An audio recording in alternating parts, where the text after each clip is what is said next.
Hello, my name is Zach Weaver, and this is my proposed study that will examine the relationship of flexibility on pitchers and their velocity and injury among collegiate baseball pitchers.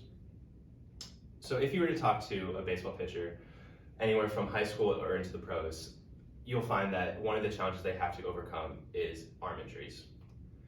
And upper extremity injuries are one of the most common challenges that baseball pitchers face.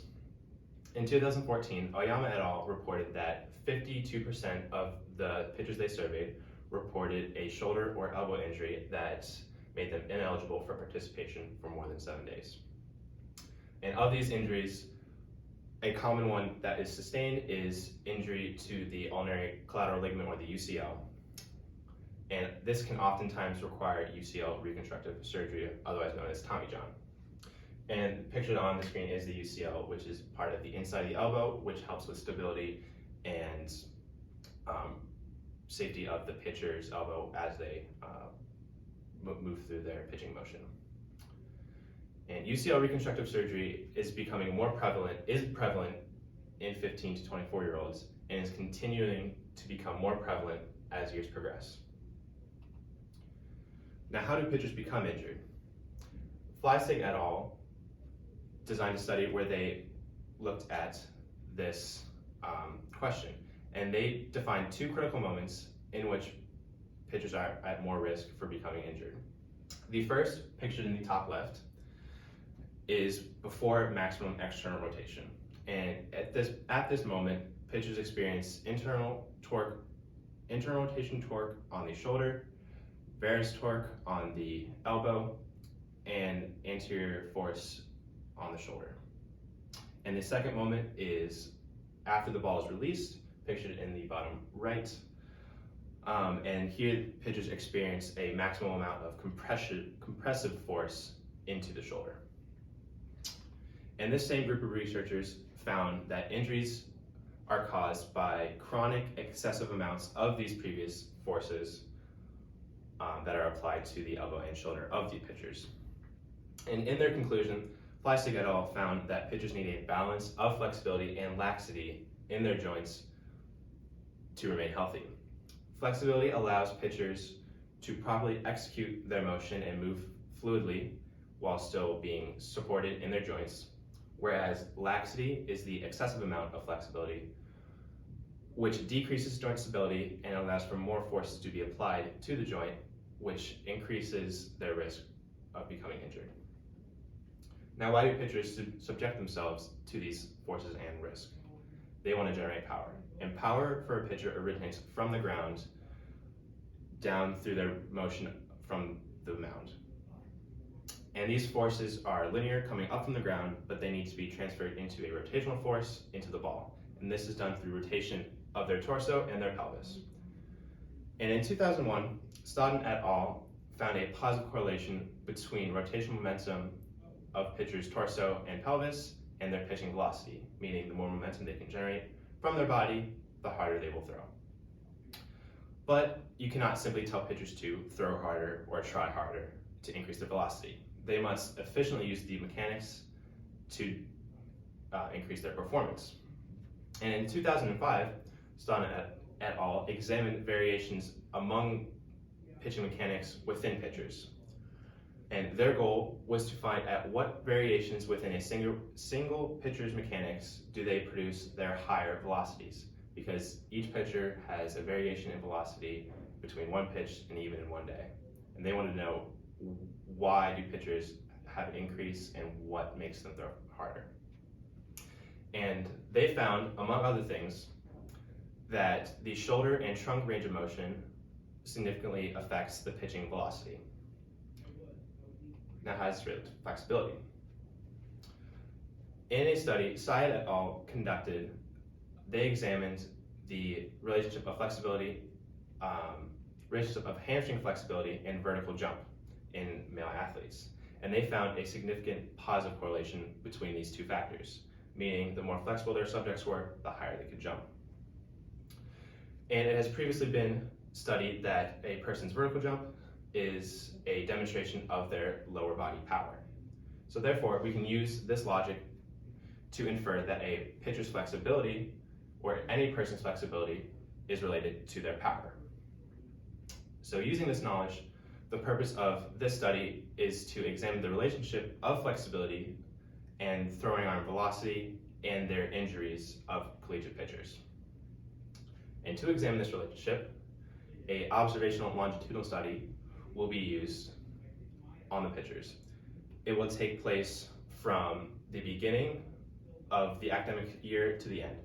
And in the fall, the baseball team starts their preseason, which is when the study will begin, and it will go all the way to the end of their competitive season in the spring.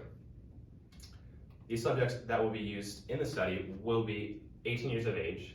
They will be a pitcher on the University of Mount Union baseball team, and they will have been cleared for team participation prior to the start of the fall preseason.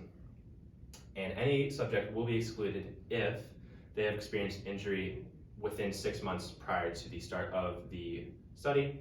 This is to reduce any external factors or increase risk of pitchers becoming injured through re-injuring previous injury. And data on these pitchers will be collected each time they throw in a game or a game-like situation. These would be instances such as games, scrimmages, or even practices. The pitchers on the team follow a 7-day practice rotation, and one of these 7 days they are scheduled to throw in a game or game-like situation. So when they do throw live, their flexibility will be measured on that day.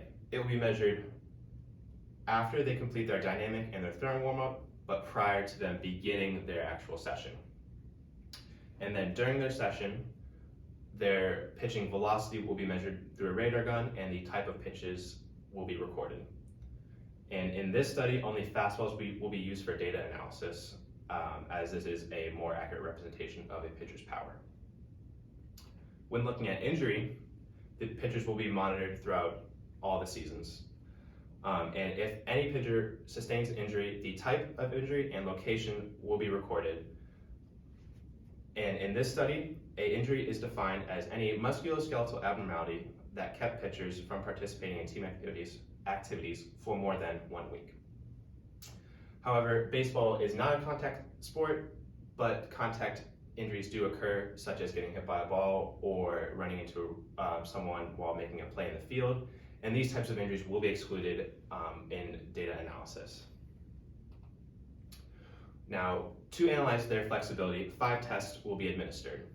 The modified sit and reach, the trunk rotation test, trunk side bending test, shoulder reach test, and a direct measurement of their shoulder internal and external rotation. The modified sit and reach test will be administered following ACSM's protocol, and it will measure the hamstring and lower back flexibility of pitchers. The trunk rotation test will be administered following the protocol outlined by Myrick et al., and this will measure the range of motion of the trunk rotationally. Similarly, the side bend test will be followed, also outlined by Myrick et al., and this measures the lateral range of motion of the trunk. The shoulder reach test will be completed following protocol outlined by Hauger et al., and this measures the overall range of motion of the shoulder, specifically shoulder abduction, extension, and scapular rotation. Finally, shoulder internal and external rotation will be directly measured through a goniometer. The subject's arm will be held parallel to the ground as shown in the picture. The stable arm of the goniometer will be held parallel to the floor, and the other arm will follow their pitcher's forearm as they move through external and internal rotation, and the measurement in degrees will be recorded. To analyze all these measured data, the independent variable will be flexibility, and the dependent variable will be the velocity and injury of the pitchers. To analyze it, 4 major time points will be used: the beginning and the end of each of the fall preseasons and spring competitive season. And even in each season, a t-test will be run to assess if pitchers reported a significant increase in velocity within that time period. And if pitchers do report a significant increase in velocity, an ANOVA will be run to assess the correlation between the velocity and their flexibility. And if the ANOVA yields a p-value of less than 0.05, a post hoc test will be run to determine if there's a correlation between a specific flexibility test. Similarly, with injury, if any pitcher records an injury in a time period, an ANOVA will be run in that time period to assess the relationship between that injury and flexibility. And if the ANOVA yields a p-value of less than 0.05, meaning there was a significant relation, a post hoc test will be run to determine which flexibility test showed a positive correlation with that injury. Now, this is just a proposed study, so there is no results to analyze or data to analyze, but it is anticipated that flexibility of pitchers will have a positive correlation with their velocity and a negative correlation with their injury, meaning the more flexible a pitcher is, the harder they will throw and the less likely they will be to become injured. And here is an example of data we would expect to see. Sessions of the fall season will be across the top and the measured variables will be going down the side. And in it, we can see from session 1 to the final session, there was a significant increase in velocity as stated by the star. And so in this time period, an ANOVA will be run to see if flexibility had a correlation with the increase in velocity. And if these results are validated by the study, it could have significant or real-world applications for pitchers and their teams and their coaches.